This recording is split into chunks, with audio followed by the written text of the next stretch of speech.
Hey everyone, today I'm going to show you what I think is the best way to replace the rear speakers in a Buick Park Avenue. Starting with the door panel, we first start by taking out this little light right here, just prying it off, and then there's one Phillips screw you have to undo. And then moving to the handle, you need something, just a small screwdriver to pry this open with, and there'll be two more Phillips head screws right here. So just remove these two. And then from here, where the actual door handle is, you need a tool to get in here and pry this out, and it helps to actually hold the door handle open to get it around it, actually. And from here, you just pull up on the door panel, it snaps right off, and then there's one plug you need to unplug here really easily, and now the door panel's aside.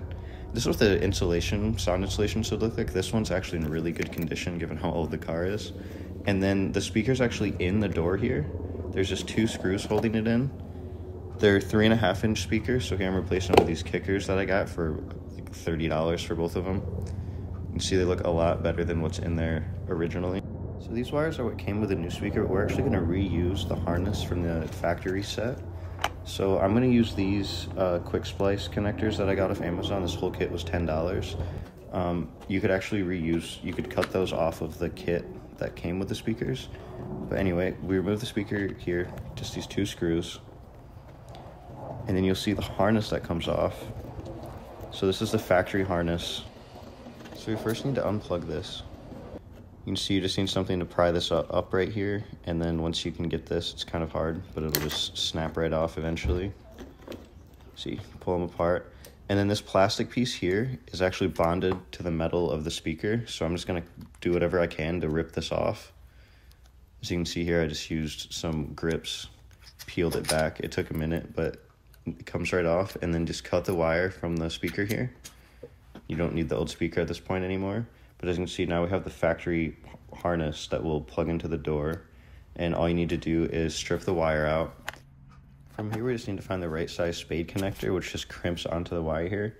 As you can see, it's a very standard set, so everything's gonna match up perfectly here. So now we have these two spade connectors. I actually messed up here. You're supposed to put the rubber sleeve on first, which I'll show you on the next wire. But first, crimp the first metal part around the part of the wire that still has the insulation on it. So here, like the red insulation. And then you can see as it gets closer here, you crimp the actual wires on. And that's a tight fit there. But yeah, this is the piece I was supposed to put on first. So as you'll see right here, you just slide this rubber piece over before you put the metal spade connector on. This is what I was talking about before, just crimping the actual wire sleeve first, and then the metal crimps onto the bare metal here. And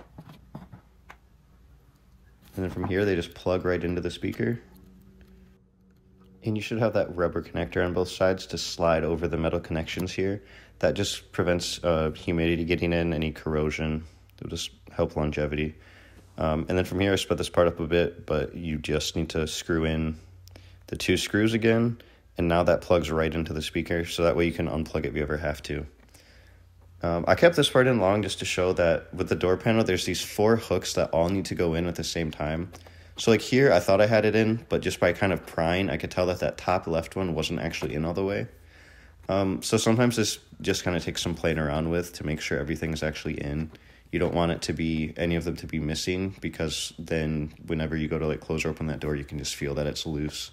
And it could also rattle. So just make sure that all 4 points are hooked in well.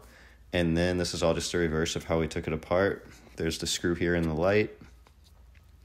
There's the 2 screws above right here. Try not to drop one on the floor like I just did. And if this is your first time doing speakers, I would turn the car on and make sure that the speakers actually work before you put the entire door back together. There's really not that much that can go wrong though, other than just loose connections and making sure you don't cross the wire. But reusing that factory harness really helps a lot. I put links to everything I used in this video in the description below, and hopefully you guys can use it to save some money upgrading the sound system on the Buick.